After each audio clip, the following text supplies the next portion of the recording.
Vamos. Saludamos a la doctora Angélica Abad, ella es politóloga, docente de la Universidad de Cuenca. Doctora Abad, quisiéramos conocer su punto de vista sobre el avance de la campaña electoral cuando nos encontramos a solamente 32 días de las elecciones. Muchas gracias, Gustavo. Un saludo a quienes ven y escuchan Antena 1. Digamos, es un inicio un poco extraño, ¿no? Estamos acostumbrados siempre a que las legislativas y las presidenciales inicien juntas la campaña y un poco a que los candidatos a legisladores se arrimen al hombro de los presidenciales. Ahora esa campaña va a iniciar más tarde y tenemos de momento nuestra avalancha con presidenciables, pero de todas maneras, la impresión que yo tengo es que le falta arrancar, ¿no? Aun cuando les dieron más plazo que el que originalmente estaba establecido en el calendario del CNE, me parece que todavía no tenemos un conocimiento, o digamos, al menos aquí en el Azuay, ¿no? La presencia de esos candidatos. Y claro, el hecho de que sean en agosto, las personas no estamos, digamos, no se siente ese clima de campaña. Ahora estamos iniciando, estamos empezando a ver más propaganda electoral y los medios también empiezan ya a comunicar más sobre los planes de gobierno y los objetivos, los planes de trabajo y demás.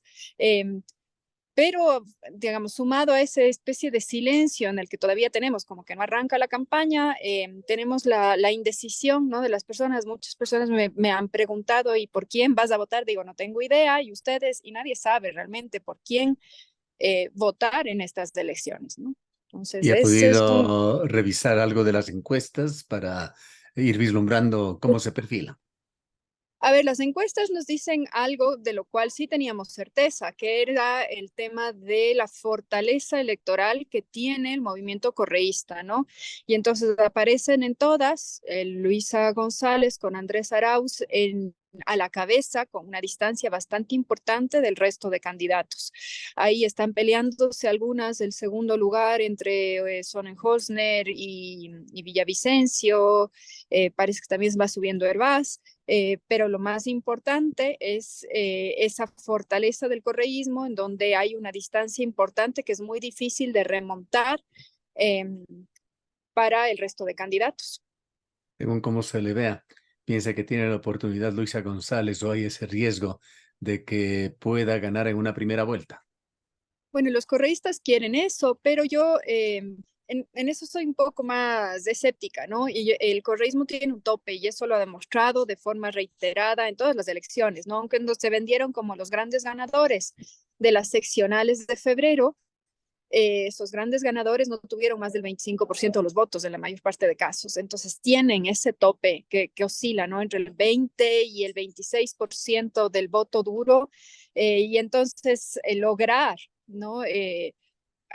Sumar casi dos, digamos, un poco más del 40%, llegar al 40% del electorado, creo que es un objetivo bastante ambicioso y poco realizable en este país en donde la fragmentación es tal y en donde también esa desafección que permea toda a la ciudadanía afecta al correísmo, porque es una de las cosas que más desilusiona o más ha desilusionado a las personas, ¿no? Es decir, a ver, estamos así, ¿y qué pasó? ¿Qué pasó con todos esos sueños que nos vendieron durante la época de la Revolución Ciudadana? Entonces me parece difícil que ganen en primera vuelta, pero sí van a ser los grandes triunfadores de la primera vuelta, ¿eh? Entonces veremos cómo luego se mueve el país en esa segunda vuelta, probablemente de nuevo en ese continuo correísmo, anticorreísmo en el que estamos ahí metidos como un bucle de no acabar, parece. Se va convirtiendo en una inquietud importante quién pasará a la segunda vuelta. Y allí vemos, de acuerdo con las diferentes encuestas, un bloque bastante definido de tres candidatos que según la encuesta tienen diferencia de no más de 5 puntos entre los tres y en algunas encuestas de un 3% entre los tres, lo que quiere decir que ninguno de ellos está más lejos de un 3%, que por lo general es uno de los límites estadísticos en los cuales se puede hablar de un empate técnico inclusive. Están Otto Sonnenholzner, Yacu Pérez, Fernando Villavicencio. Va a ser fundamental el reto que se dé entre los tres. Y usted mencionaba Javier Hervas también, que viene de muy abajo, subiendo, pero que no se encuentra precisamente aún en ese lote. No, y de hecho me equivoqué porque al principio estaba pensando en Yaku y dije Hervás. Sí, y demuestra también distintas tendencias políticas y la búsqueda de alternativas de izquierda en el caso del el voto hacia Yacu Pérez, ¿no? Los desafectos de la Revolución Ciudadana también son desafectos de izquierda. Entonces, es una alternativa a ver si logra aglutinar, como aglutinó en las elecciones presidenciales pasadas, no solo el voto del movimiento indígena, sino de los sectores eh, clases medias, un porcentaje de voto joven bastante importante que curiosamente también comparte cierto perfil con los votantes de Hervás, ¿no? Un voto no tan conservador como el que se había pensado, un voto joven de valores un poco más liberales, si se quiere, en términos de derechos y cosas, que están buscando algo más, que no necesariamente son los típicos ejes de la economía en crecimiento, sino que tienen una agenda social. Eh, eh, eh, se puede mover. El electorado es indeciso y eso va a depender mucho de ahora, estos primeros días. Veremos cómo Hervás y Yacu Pérez se pueden, digamos, a lo mejor aglutinar el voto de rechazo hacia el correísmo por la izquierda, el voto de Villavicencio más hacia la derecha y el de Otto Sonnenhosner se mueve o quizás tenga más aceptación porque se mueve más hacia el centro, ¿no? Y no se sabe bien, a veces más hacia la centro izquierda y otras veces más hacia la centro derecha, pero es visto como una especie de candidato más moderado en términos de sus posturas que el resto. Una gran inquietud que surge es el cómo quedará conformado el legislativo, la asamblea. Hay quienes sostienen que la Revolución Ciudadana nuevamente será la favorecida. Hay estimaciones de que logrará incluso algo más de asambleístas sin llegar a una mayoría, pero hay quienes piensan también que por la forma en que se están dando estas elecciones, el altísimo desconocimiento, además de los candidatos para asambleístas, podría dar como resultado una asamblea bastante diversa, sin mayorías significativas. Yo creo que hay una probabilidad bastante alta de que simulemos la composición, digamos, la fragmentación de la asamblea que cesó, ¿no? Que cesó Lazo, en donde sí, obviamente tenemos una fuerza grande porque es la que más bases tiene, que sí va a seguir siendo el correísmo, pero no le veo muchas probabilidades de que alcance esas grandes mayorías que le permitan llevar a cabo, o sea, en esa dicotomía en el país. Eh, y me parece que en esa asamblea tan fragmentada va a ser muy difícil que digamos, el próximo gobierno que asuma, el próximo legislativo pueda implementar realmente esas agendas tan ambiciosas de trabajo que se han estado planteando para apenas 18 meses de trabajo. Este ingrediente de la violencia que se ha presentado nuevamente en estas elecciones con el fallecimiento, aún no se sabe si en manos de la delincuencia común o si tiene alguna connotación política de un candidato, ¿cómo puede afectar a esta campaña electoral?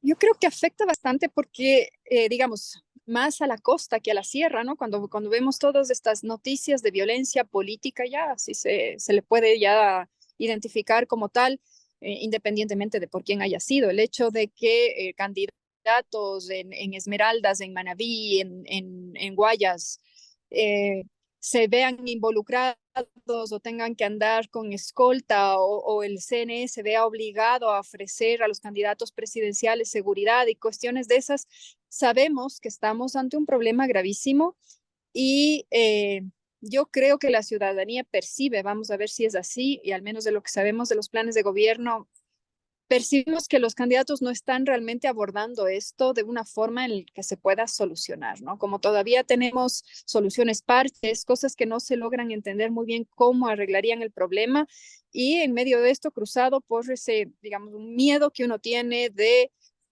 alguna manera de expresar apoyo directo a ciertos candidatos o de salir, yo que sé, apoyar un meeting, esas cosas, sobre todo en las provincias de la costa creo que es más palpable.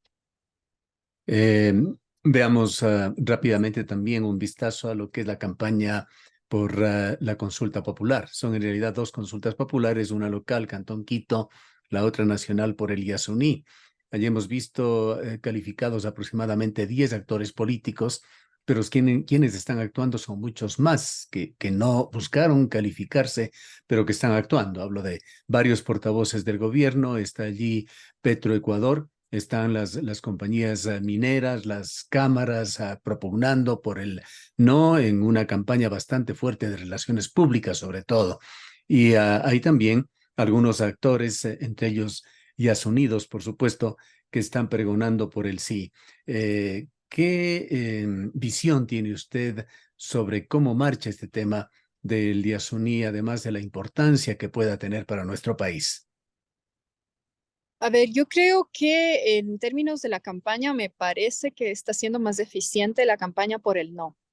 Eh, eh, Porque hemos escuchado en medios de comunicación actores de peso, exmiembros, activistas ambientales, biólogos, gente que normalmente uno pensara o identificara con el sí por la consulta, hablando a favor del no, indicando que no necesariamente esta es la mejor manera de proteger, que se pueden mover las áreas de producción, de que el tema económico que ha sido la parte del gobierno, ¿no? Decir, a ver si no explotamos esto, después nos quedamos sin financiamiento. Y lo han hecho, digamos, con argumentos, entre comillas, técnicos, no sé en realidad qué tan técnicos, que han estado más presentes que la parte del sí, que un poco el argumento es el mismo que han defendido siempre y es la protección de los derechos de la naturaleza, de la biodiversidad, pero les falta ese otro contraargumento medible en lo que sí está trabajando el no, ¿no? Entonces, de momento creo que al menos en mi visión, le va ganando. Y como ya no está, digamos, como ya no es una consulta que podría medirse como en términos a favor o en contra del gobierno, me parece a mí que el sí debería ponerse un poco más las pilas si es que quiere realmente lograr finalmente ese resultado, ¿no? Porque ya no es que vamos a votar en contra de Lazo votando sí a la consulta, ¿no? Lazo ya no está en el panorama, entonces hay que hacer un poco más de trabajo en términos de información y todo lo demás. Entonces esa es mi percepción. Luego es un tema sumamente complicado porque sí es verdad que es una zona del Ecuador muy frágil, que encierra mucha diversidad biológica, cultural y demás, pero también implica uno de los principales recursos de un Estado que tiene pocos, ¿no? Ahora, yo no sé realmente si esos pocos recursos, si es, digamos, si es que no generamos otro debate en torno a la transparencia y a la eficiencia en la gestión de recursos, ¿de qué nos sirven, por ejemplo, estar inundados en petróleo y en recursos si es que de todas maneras no sabemos cómo utilizar eso, ¿no? Eh, es un debate complejo y ahí ya a cada quien su conciencia, diría yo. ¿Cómo ve usted este futuro cercano, sobre todo en cuanto a cómo se va a desarrollar la campaña electoral en estos aproximadamente 30 días que quedan? Bueno, yo creo que la campaña empezó mucho antes y en eso ha estado muy permisivo el CNE, en desmedro de lo que dicta la ley, y la campaña empezó fuertemente, no solo en redes, sino fuera de redes, ¿no? Porque diríamos, no, el marco legal no regula redes, sí, pero hemos visto otras cosas y han estado ya haciéndose campaña desde hace mucho tiempo. Y ahí vemos que la ventaja la van a tener siempre quienes más recursos tienen. Tienen más recursos para invertir en redes, tienen más recursos para desplazarse en territorio, tienen más recursos para emitir material y les vemos, ¿no? Con más presencia están allí. Ahora, ¿en dónde tendríamos que fijarnos los ciudadanos para ver de nuevo el condumio? Porque lamentablemente eso es lo que ocurre siempre en las elecciones de Ecuador. Eso son campañas bastante simbólicas, muy superficiales. Nos acordamos de las personas, promesas bastante ligeras, nos acordamos del emblema del partido, de la frase, pero exactamente qué es lo que estas personas piensan con respecto a la realidad del Ecuador y cómo solucionarlo, se discute bastante poco. Quizás ahora en el debate veo que cambiaron el formato, aunque siguen siendo 5 ejes sumamente generales, podamos entender realmente cuáles son esas diferencias entre todos, ¿no? Porque si es que uno se pone a escuchar, de nuevo nos quedamos en puntos comunes. Todos vamos a solucionar la delincuencia, todos vamos a solucionar la inseguridad, todos vamos a dar crecimiento económico, todos vamos a dar empleo. Y uno dice, bueno, ya, y si todos ofrecen lo mismo, entonces, ¿para qué están todos ahí, no? Entonces, necesitamos de alguna manera identificar esas diferencias. Creo que el debate va a ser ese lugar. Bien, queremos agradecerle mucho por habernos acompañado. A ustedes, gracias. Declaraciones de la doctora Angélica Abad, politóloga académica de la Universidad de Cuenca.